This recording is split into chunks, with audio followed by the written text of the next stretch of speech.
fans, it's Michelle Joy Phelps, and I am joined with none other than Tony Bellew. We are here in Chi-Town. How are you? Hello, Michelle. Back again.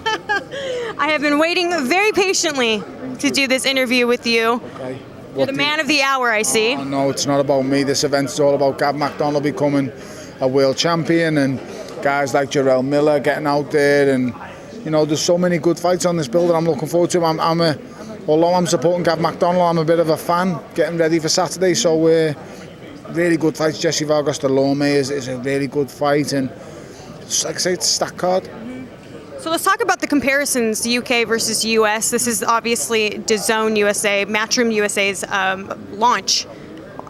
What do you think of all of it? I think it looks fantastic. This place is amazing. I've never seen a restaurant like this. I don't know if it's a restaurant, if it's a nightclub.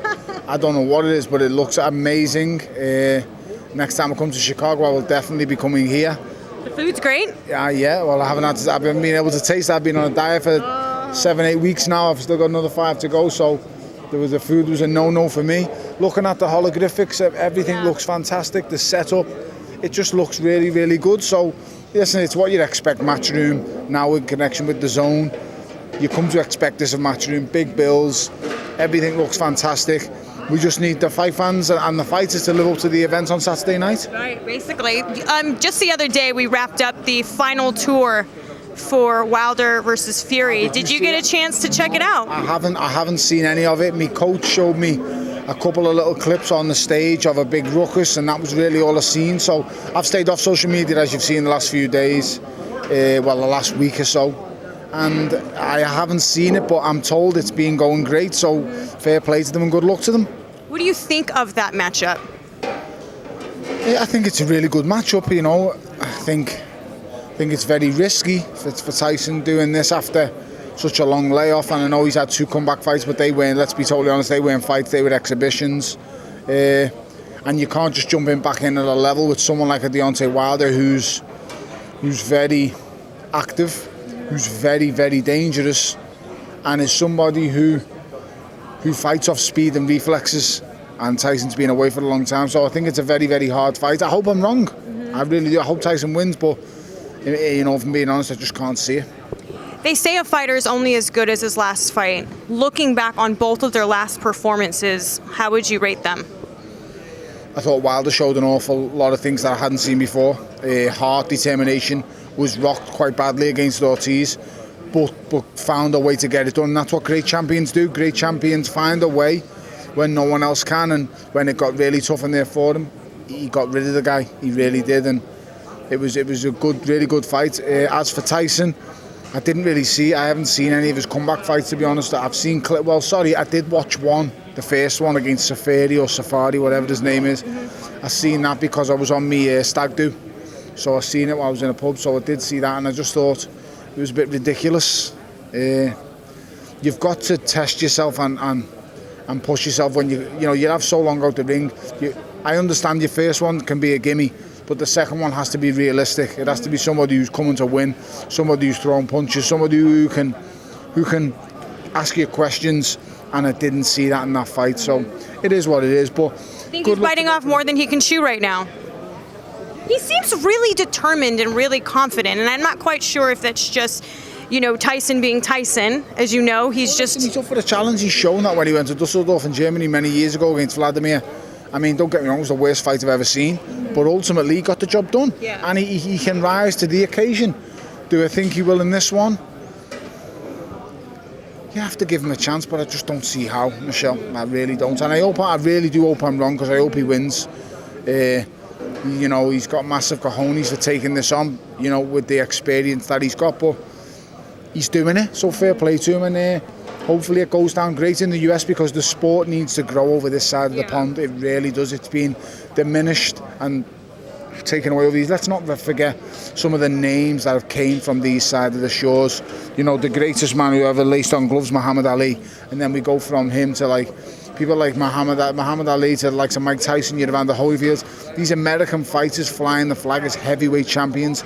These guys were global faces, known to the world, bigger than any footballer, bigger than any basketball. These guys were iconic names.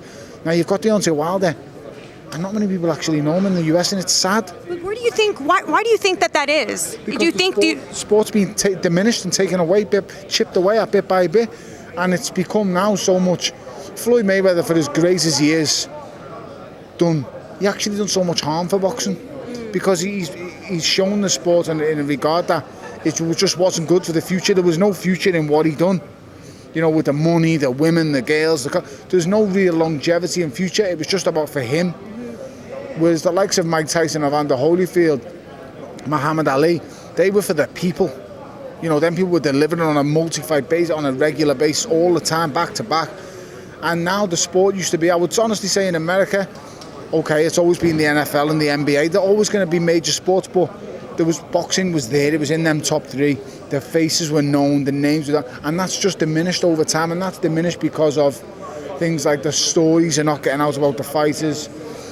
The fighters aren't living up to potential. The good guys aren't fighting the best, and it's progressively, slowly built on. And also now the money's getting out of hand. And that's top and bottom of it. Do you think a big part of that has to do with the fact that we have so many titles? If you think about it, back in the day, there used to be 4 champions. Literally, exactly. Yeah. And now we have so many. And so a lot of people feel like they don't have to challenge the top guy necessarily to still make money. I think that's a factor, but there's still only really 4 belts that people really recognise. And, you know, that'd be the WBC, obviously, in my opinion, the best belt in boxing. Then you've got the WBA, the IBF, the WBO. So when you hold one of them 4 belts, it gives you something. But now fights, the belts have been taken as less of a, I don't want to say security, but they don't mean as much as they used to now. Yeah. Because people have devalued them so much. I mean, I go back even a long time now from Riddick Bowe putting the belt in the bin. To other fighters just not bothered because they can generate big money without a title at stake. So, while for me, somebody who's idolised boxing, grew up in the game, my dream is to hold them 4 belts. That's why I'm doing the Usyk fight. I'm not doing it because the money's great. I'm not doing it because I want to fight a southpaw. No, I don't. It's a legacy. I'm doing it because I want to try and lift 4 belts that I could only have ever dreamed of when I was a kid growing up. I idolised, you know, looking at the likes of Marvin Hagler standing with belts across his chest, Tommy Hearn, Sugar Ray Leonard, Mike Tyson with all the belts all over his chest and his waist. I'd love to have a picture like that of my own, and that's why I'm doing this fight with Usyk, to chase a dream that nobody else can see but me. But ultimately, boxing now, these young cats, everything is about the money. Yeah.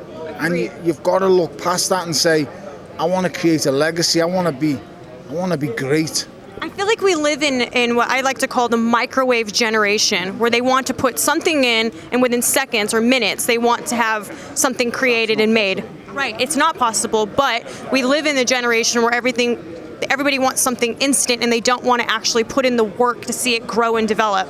Nothing worth keeping in life comes quick or easy. Yeah, agreed. Nothing worth keeping. So, you know, relationships, businesses, quick money doesn't even last, yes. And you've got to want to take part in that journey. You can't just expect to turn professional and become a world champion in your first fight. It just can't happen. Tony, where would you change something? We know that boxing has sort of spiraled downwards here in the States. What's something that you would say, we can work on this? People need to buy into the stories more, the background of fighters. I would say the channels need to expose the fighters more. The platforms need to expose the fighters' stories more. Get to know. So, you know, when I was growing up, I knew Mike Tyson's background. I knew his story. I knew that Customato had fostered this child, took him on, and you know, he'd lived on site with him in Brownsville, and you knew how the story is. And that's going back to Mike Tyson. I knew that, you know, other fighters had been helped by various people, and you buy into the story and you learn about them. You know, you look at Ricky Hatton, how he grew. I thought when I was coming up, Ricky Hatton was going to be the last one who would attract major stadium fights, thousands of fans over in Vegas. But then Anthony Joshua came along. What happened with Anthony Joshua is, goes to the Olympic Games, gets a gold medal against all the odds. A nation gets behind him, a country backs him. And now what we're looking at is somebody who has eclipsed what even Ricky Hatton done. This guy's not filling 50,000 seat stadiums. This guy's not taking 20,000 to Vegas. This guy's filling 90,000 people in a football arena. And he ain't just doing it on a one-off basis. He's doing it on a regular basis. And it doesn't even have to be in London all the time. This guy's going to Cardiff and sticking 80,000 in there. And Cardiff's hundreds of miles away from London. So it's just about buying into the story, learning about these people. And the more people that you can cross over to the general public, when you can cross a fighter over, that's the key. Do you feel that one of the big issues is that some networks haven't quite crossed over to the millennials? They haven't quite related to the younger audience, and because boxing can tend to be a bit stale at times in terms of watching what you're seeing on TV. Do you think that's a bit of a problem as well? What you just said about the microwave effect was right, and the nations have got the exact same thing as you. That's what you've just said. The networks, want quick success. So the networks don't want to put the long time. They don't want to build a fighter because they know it can be losing at any stage. But money, right. Yes, so the networks, they want quick gains as well, and it can't work. Building fighters just isn't seen no more. Remember when Sugar Ray Leonard's a professional? His fights were televised, all of them. He was he grew as a global star. Oscar De La Hoya's interview when he wins the Olympic gold medal about his mother and stuff like that. It's brilliant TV, and he becomes a megastar overnight, and he grows and grows and grows, and that's how fighters grow. That's how the sport evolves, and that's how it gets better and better, because everybody needs to buy into the story. People need to understand and know about these fighters. In this modern day and age, it's all just about the fight night and it's over. No one cares what happens next. We're looking at HBO closing. Boxing. We're talking about historic fights on HBO. I was sending off for them tapes, VHS tapes, when I was 11, 12 years old. They'd get me £15 and they send off, or £10 for, I think it was 4 fights on one tape from Boxing Monthly magazine, and it was just all on HBO, listening to Larry Merchant over the years and the great people before him, and then Roy Jones commentating on it. They've always been brilliant, and it's just a crying shame that they've pulled out of boxing. I can't believe it, but hopefully the Zone now can pick up where HBO left off. It creates an opening, it creates a door, and hopefully they can walk through that. Ultimately, the best person that would be able to tell you about someone like HBO walking away and the Zone coming in would be Longlegs. He would know all about that. Call him Longlegs? Yeah, he's got long legs. Longest legs in Britain. I can't seem to get this guy in an interview for the life of me. He'll come over now. I'm standing here, so he'll want to jump in, but we'll see. It's sad when HBO come away from the game. Do you feel that one of the areas that they went wrong, HBO, is that they didn't stream? They didn't get ahead like everyone else with the streaming services. I think there's such a big platform. They think it's about just them, and they've obviously learned it doesn't work. So I'm sure the execs there will know what they're doing. But funny enough, we've just been talking about HBO pulling out of boxing, how bad it is for boxing. But hopefully the Zone can pick up where HBO left off and take it on from there, because it's such a sad time when a network as big as HBO has walked away from the game. But I think that what's happened is the market's gone so crazy here that HBO have looked at it and said, if we haven't got the money to be a player, we should just get out. Yeah. I think they'll stay. I think they'll do Canelo and they'll do bits and pieces, and I think they'll return. No, I think they'll stay and do Canelo. Why wouldn't you do Canelo? They make money out of Canelo. It's like Sky going, we're putting out of boxing. Why would they when they're making money out of pay-per-views? No, but you. I know, yeah. They do all right out of me, I suppose. Exactly. I'm doing numbers these days. Yeah, I know. Yeah, you are. Oh, what was it? I saw your interview with Deontay Wilder. 1 million tickets. This geezer, probably $3 million in 5 minutes. This geezer from Liverpool. I don't know. Big fight, November 10, live on the Zone. Why are you saying like you're surprised? You too. He's very humble. Yeah, very humble. It's not about humble. I just didn't know it was that many. Okay, movie star. I know. It was I thought the first Hay fight was a record for the gate, I think, in the O2, yeah.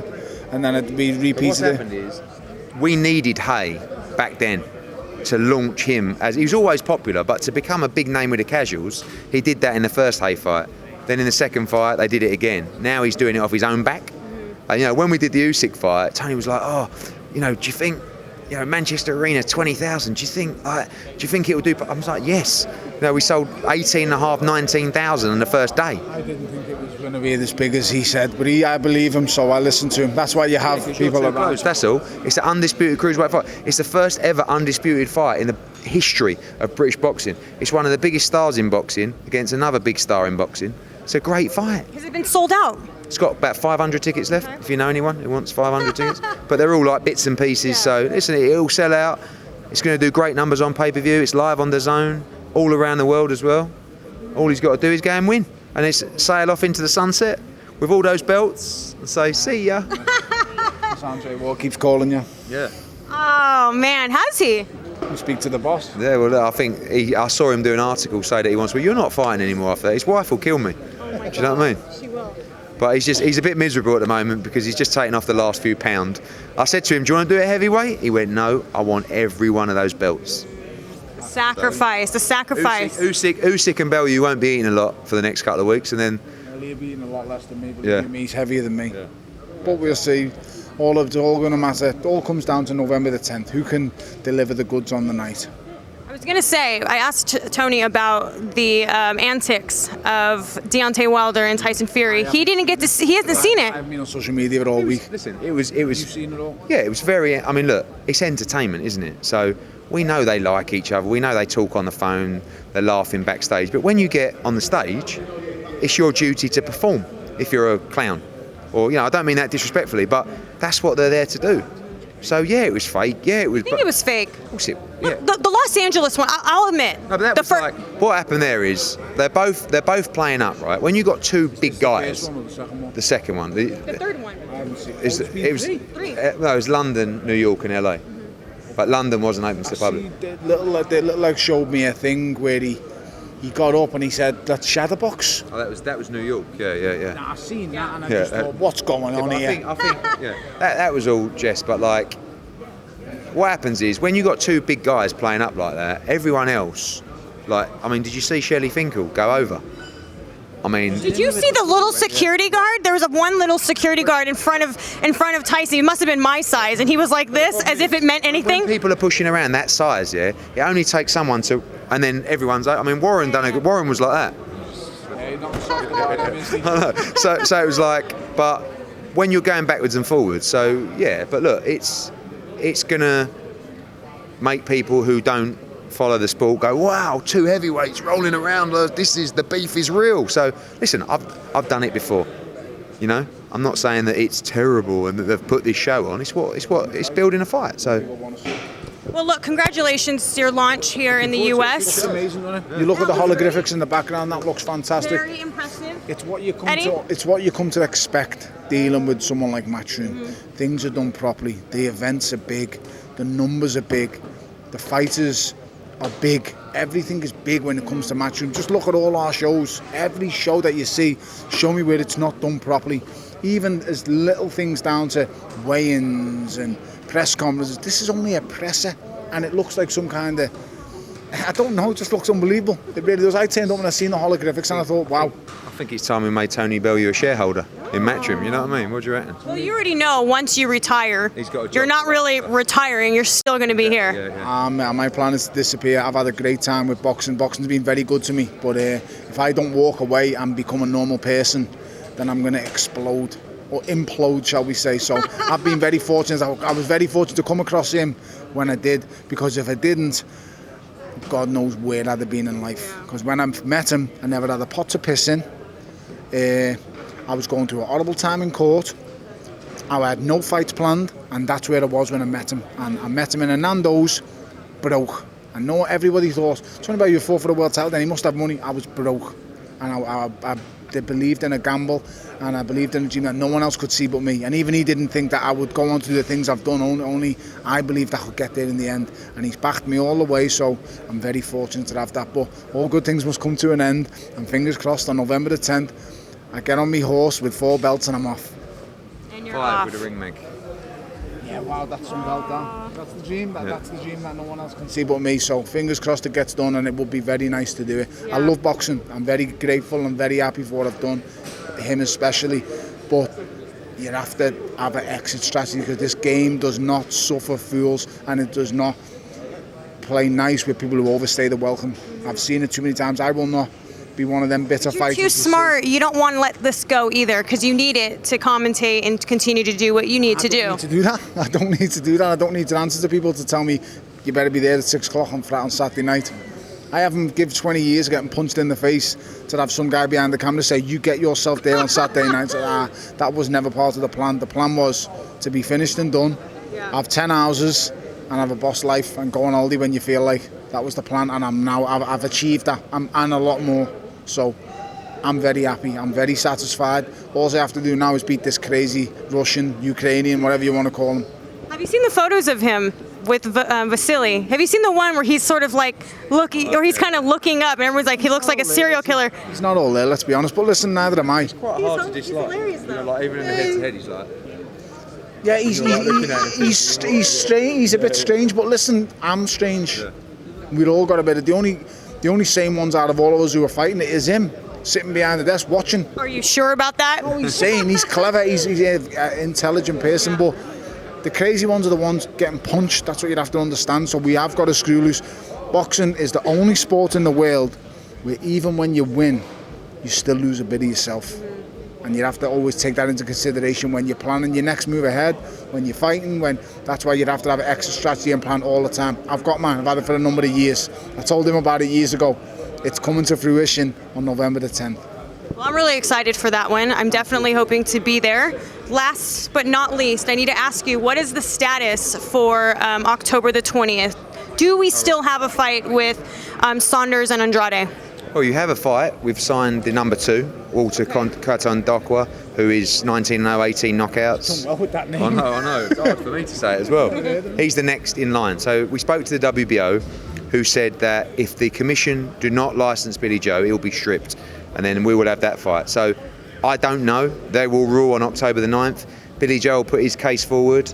Look, I haven't paid attention to me, so I have no idea what's going on. Do you know what I don't agree with, and I think needs to be changed within boxing, is the rules need to be across the board in every country. Because listen, Michelle, I want to see the fight, right? Yeah. The rules are very straightforward in VADA testing, okay? He failed a VADA test. There's no escaping that. The reasons that he failed that test from Billy Joe will be put forward in his case. So, yes, he was taking the same substance and he passed his UCAD tests, yeah? But so you test on the same day or something? In competition with UCAD means only on fight night. That's ridiculous. I know, it should be the whole time round. But what he took, you can take in camp under UCAD. Okay. In VADA testing in competition means when you're training, when you're fighting. Which it should do. So, but in a UCAD world, he hasn't failed a test. But UCAD haven't tested them. They have tested it as well, and he's passed because he's not in competition. But we are in competition. No, but their rules is in competition. He's only on fight. I'm signed up with all these doping organisations, so that's crazy. But if you fail to test with VADA, then you fail to test with all of them. That's what it should be. But I don't know. I don't know. You're right. There should be a global organisation, but it doesn't work like that. So you have to be responsible for what you put in your body. I want this fight to happen because I want to see the fight. But we can't ignore what's happened. So the people that matter, and that's not us, that's the Commission of Massachusetts, will rule on whether he will be given a licence. If he's given a licence, the fight goes ahead. When does that go out? October 9th. Next 9th, which is 11 days from the fight. Yeah. Oh, the 9th and the 10th and 20th. Yeah. Oh, okay. So next Tuesday? Is it Tuesday? Tuesday. They will rule, and if he's not given a licence, the WBO have already stated they will strip him, and Andrade will fight the Namibian for the title. So we shall see. I honestly think it's 50-50. I don't know, but that's not fair though for the promoter, because the promoter puts up a fair amount of money. Well, it's not. It's a lot of money. It's millions of dollars, and to have. I don't know, because I can't. It's unfair for me to comment on it. But I'm signed up to all these organisations. I've done through all 3 organisations. I'm with VADA, WADA, and UCAD. I've probably done 100 tests between all 3 of them. I've never failed one, obviously, but it's wrong to. Whatever you signed up to, you've got to adhere to their rules. You can't sign up to something and then go, you know what, I'm not playing by your rules. That's the issue. The argument is, but in competition in UCAD means only on fight night. but it wasn't a UK test. Do you know what I mean? I know, Billy Joe. listen, Billy Joe. Fighters generally aren't responsible for what goes into their body. Billy Joe trains. He'll be given, What stuff. I will say is, whoever's give Billy Joe that needs banning. That's what I will say, because Billy Joe has not known about that. So whichever dirty dog has give Billy Joe that to take needs banning. That's what's happened there, because Billy hasn't got a clue about nothing like that. I haven't, but no matter who it was, if someone said to me, come here, sniff this, I wouldn't. And Billy's placed an awful lot of trust in someone to do that. It's like after the fights, I always look at the water bottles that are around the changing room. Yeah, I never drink. And it's like, you just don't know, do you? Someone puts it ruin your career, ruin your life. You know what? I remember I was doing an interview with Anthony Joshua. I can't remember who he just fought, but someone handed him an open bag of Skittles, and I remember him looking at it, and he just went like this, and he put it aside because you don't know. It can ruin your career. Yeah. One person puts something in your drink, right, and goes, there you go, mate. After a fight, like straight down, bomb, do your drugs test, done. Career's over. So but ultimately the reality is, and the harshness of it, you are responsible for what, as an athlete, of what goes in your body. So we shall see. All right, guys, thank you so much. Appreciate you. Wish you all the best November the 10th. Hearn, great. What is that? You and your weird handshakes you always give me. Anyways, it's great catching up with you guys. Happy to have him over here, because you guys, boxing is going down the pan slowly but surely, and now he's come over here. If he can do what he's done in England, which I think he can, then you guys are going to get, the 80s is going to come alive again. The great fights are going to come back, because these other guys aren't doing it. It's as simple as that. The great events aren't happening here. Hopefully he brings it back. I think he can. Well, look, anyone who claims anything beyond greatness from you is a hater. But that's just a fact. That's just a fact. Done in the UK, and people can't say to me boxing was around long before him, because nobody in our country has ever filled football stadium on a regular basis with not just one fighter, with numerous fighters. Not just on it's a regular thing now. Anthony Joshua, and it's not like we can only do it in London. We don't just go to London with Wembley. You know what? We go hundreds of miles away. We go to Cardiff and do 80,000 there, and you'll do 90,000 in Wembley.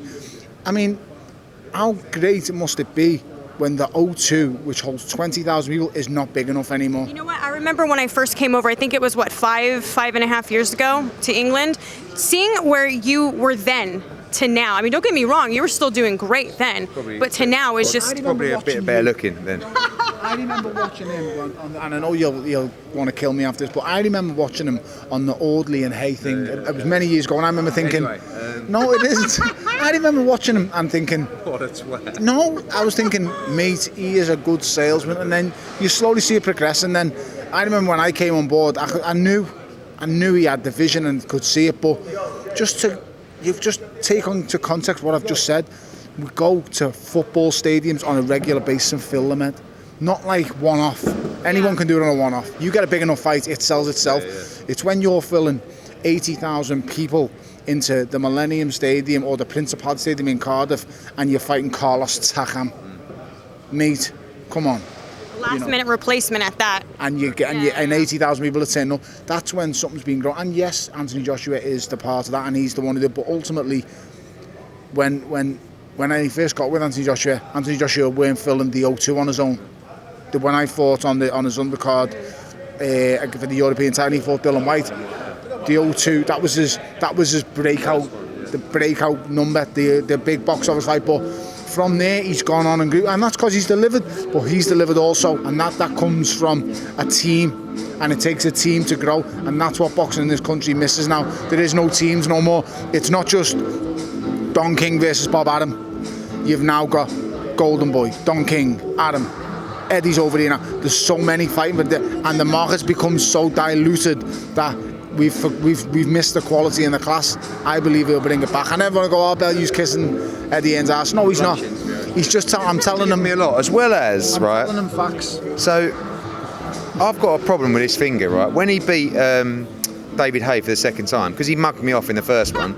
He wanted to make sure I was involved. So he come up to me and he jumped on me, but as he's jumped, I've gone like that, and he dislocated my finger, and it's never been the same. So whatever happens in Tony Bellew's career, I will always have a dislocated finger that kills me every morning and will remind me And he of this puts me man. at the Joshua Klitschko fight. We've headbutted each other. There's been a lot of botched celebrations. The new home of Best one boxing. is- And Usyk against Bellew live on DAZN. Tune into the zone. First 3 months are free, then it's $9.99 after that. Steady. Okay, first 1 month free. Free. Then after that, $9.99 a month. That's you it. can't miss out. The zone is the place to be. Some fish and chips, right there. That's one fish and chips.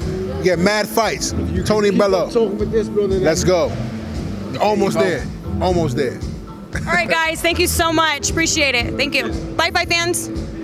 Hey, Fight fans, it's Michelle Joy Phelps. If you haven't already subscribed to our YouTube channel, make sure you do so by clicking this icon right here, or else.